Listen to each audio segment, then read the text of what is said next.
নজর রাখবো পরবর্তী সংবাদে। মণিপুরের দিকে নজর রাখবো। মণিপুরের পরিস্থিতি আরো ঘোরালো হলো কেন, কি কারণ? তার কারণই হচ্ছে মণিপুরে বন্ধ, ইতিমধ্যে বন্ধ ডেকেছে কুকি গোষ্ঠী। ইতিমধ্যেই কার্যত মাফ করবেন, মণিপুরে বন্ধ ডাকলো মেইতি গোষ্ঠী।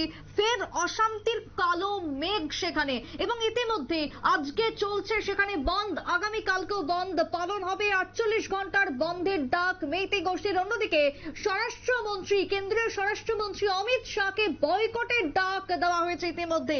কারা দিল এই বয়কটের ডাক? টেলিফোন লাইনে রয়েছেন প্রতিনিধি সম্রাট চৌধুরী। সম্রাট, মণিপুরের পরিস্থিতি আরো একেবারে ঘোলাটে হলো যাকে বলা যায়। বন্ধ চলছে ইতিমধ্যে মেইতিদের ডাকে, এছাড়াও স্বরাষ্ট্রমন্ত্রীকে বয়কট। এই যে ঘটনা দেখা যাচ্ছে, তাতে করে পরিস্থিতি তো আরো জটিল হচ্ছে, কি বলবে? দেখো, মণিপুরের পরিস্থিতি ভালো নয়। আজ কিন্তু সারাদিন মাইথে যে গোষ্ঠী রয়েছে, মাইথে গোষ্ঠীদের যে কোঅর্ডিনেশন কমিটি রয়েছে, এটাকে স্থানীয়ভাবে কোকুমি বলে, এই কোকুমির ডাকে কিন্তু আজ দিনভর মণিপুরে বন্ধ পালিত হয়েছে এবং কালও কিন্তু একইভাবে মণিপুরে বন্ধ পালিত হবে। এই যে কোকুমি মৈতে জনগোষ্ঠীদের যে একটি সমন্বয় কমিটি, ওরা সম্প্রতি এন বীরেন সিং এর যে ভূমিকা রাজ্যের শান্তি সম্প্রীতি নিয়ে, তার বিরুদ্ধে আওয়াজ তুলেছে এবং কেন্দ্র সরকারের যে ভূমিকা তা নিয়েও কিন্তু আওয়াজ তুলেছে। এই বন্ধের পাশাপাশি তারা কিন্তু কেন্দ্রীয় স্বরাষ্ট্রমন্ত্রী অমিত শাহকে একটু বয়কট করার ডাক দিয়েছেন।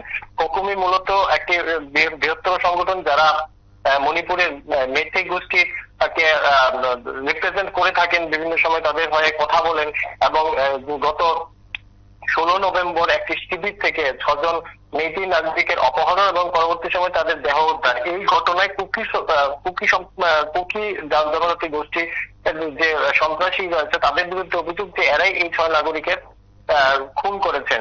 তো এই অভিযোগের পরেও কিন্তু এখনো এই ঘটনায় কিন্তু কোনো গ্রেফতারের খবর নেই। ঘটনা তদন্তের দায়িত্ব দেওয়া হয়েছে ন্যাশনাল ইনভেস্টিগেশন এজেন্সিকে, জাতীয় তদন্তকারী সংস্থাকে দায়িত্ব দেওয়ার পরও কিন্তু এই ঘটনায় কারো গ্রেফতারি নেই। সব মিলিয়ে কিন্তু মণিপুরে এখন এন বীরেন সিং এর যে সরকার, তারা কিন্তু মেইতি গোষ্ঠী যথারীতি কুকি গোষ্ঠী, দুই গোষ্ঠীর কাছে কিন্তু সমানভাবে এখন অভিযুক্ত। দুই গোষ্ঠী কিন্তু পরস্পর পারস্পরিক ভাবে বীরেন সিং এর সরকারের বিরুদ্ধে কিন্তু অভিযোগ করছেন যে এই সরকার এই যে জনগোষ্ঠীদের মধ্যে সংঘর্ষ তা নিয়ন্ত্রণ একেবারেই ব্যর্থ, এবং এই ব্যর্থতার দায়ে কিন্তু গত বেশ কয়েকদিন যাবৎ কিন্তু এই যে মেইতি গোষ্ঠীর যে কোকুমি যে সমন্বয় কমিটি রয়েছে, সংক্ষেপে কোকুমি, এই কোকুমি কিন্তু গত বেশ কয়েকদিন ধরে গণধর্ণা দিয়ে আসছিল এবং সেই গণধর্ণা থেকেই কিন্তু শেষ পর্যন্ত এই যে বন্ধের ডাক দেওয়া হয়েছে এবং এখন পর্যন্ত যা খবর, এই বন্ধ মোটামুটি ভাবে শান্তিপূর্ণ এবং সফল হয়েছে। সুপ্রীতি, সম্রাট, এভাবে যদি বন্ধ চলতে থাকে, এভাবে যদি কেন্দ্রীয় মন্ত্রীদেরকে এবার বয়কটের ডাক দেওয়া হতে থাকে, তাহলে তো পরিস্থিতি হাতের বাইরে বেরিয়ে যাবে এবার আস্তে আস্তে।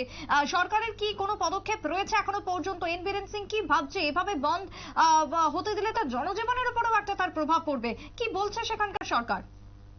একদম সুপ্রীতি, তুমি যে বলেছো, কেন্দ্র সরকার এবং মণিপুর সরকার যে দৃষ্টিভঙ্গি নিয়ে মণিপুরকে শান্ত করতে চাইছে, সেটা কিন্তু বারবার বুমেরাং হয়ে আসছে। বরাবরই কেন্দ্র সরকার এখানে বল প্রয়োগের মাধ্যমে পরিস্থিতি শান্ত করার চেষ্টা করছে। কুকিদের বিরুদ্ধে অভিযোগ হচ্ছে সশস্ত্র আন্দোলনে তারাই বেশি আস্কারা দিচ্ছে।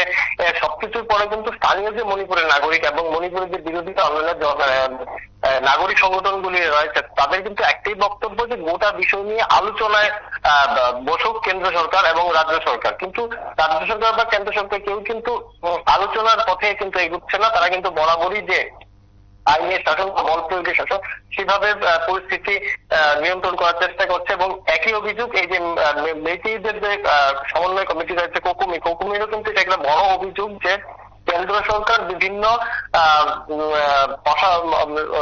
যে এলাকাগুলি রয়েছে, ডিস্টার্ব এরিয়াগুলি রয়েছে, এই এলাকাগুলিতে অতিরিক্ত জওয়ান পাঠিয়ে পরিস্থিতি আরো ঘোলাটে করে দিচ্ছে।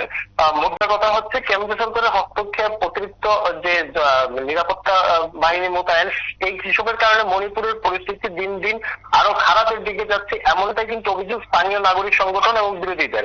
এই পরিস্থিতিতে কিন্তু কেন্দ্র সরকারের যেটা উচিত ছিল বা যেটা নাগরিকরা দাবি করছেন যে আলোচনায় বসার, সেই পথে কিন্তু কেন্দ্র সরকার যাবে বা যাওয়ার কোনো লক্ষণ রয়েছে কিন্তু অন্তত দেখা যাচ্ছে না। এই পরিস্থিতিতে মানে কেন্দ্রীয় সরকারের যতগুলি পদক্ষেপ রয়েছে সবকটাই কিন্তু একে একে কিন্তু বুমেরাং হচ্ছে। এরকম পরিস্থিতিতে আজ থেকে শুরু হয়েছে বন্ধ, আগামীকালকেও বন্ধ চলবে।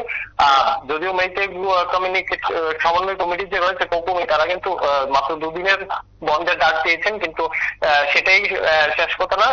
যদি পরিস্থিতি আরো ঘোলাটে হয় তাহলে কিন্তু এই ধরনের বন্ধ বা হরতাল কিন্তু আরো দেখা যেতে পারে, বা এরকম আরো বিভিন্ন সংগঠন ডাক দেওয়ার কিন্তু চিন্তা করতে পারেন। সুপ্রীতি, বেশ, ধন্যবাদ সম্রাটদা। অর্থাৎ এই মুহূর্তে দাঁড়িয়ে মণিপুরে যে পরিস্থিতি সেটা আরো ঘোলাটে হচ্ছে এবং হাতের নাগালের একেবারে বাইরে চলে যাবে এমনটাই কিন্তু মনে করা হচ্ছে। তবে এই পরিস্থিতিতে কেন্দ্র এবং রাজ্য কি পদক্ষেপ গ্রহণ করে সেটাই এখন দেখার। ছোট্ট একটা বিরতির পর ফিরছি, সঙ্গে থাকুন।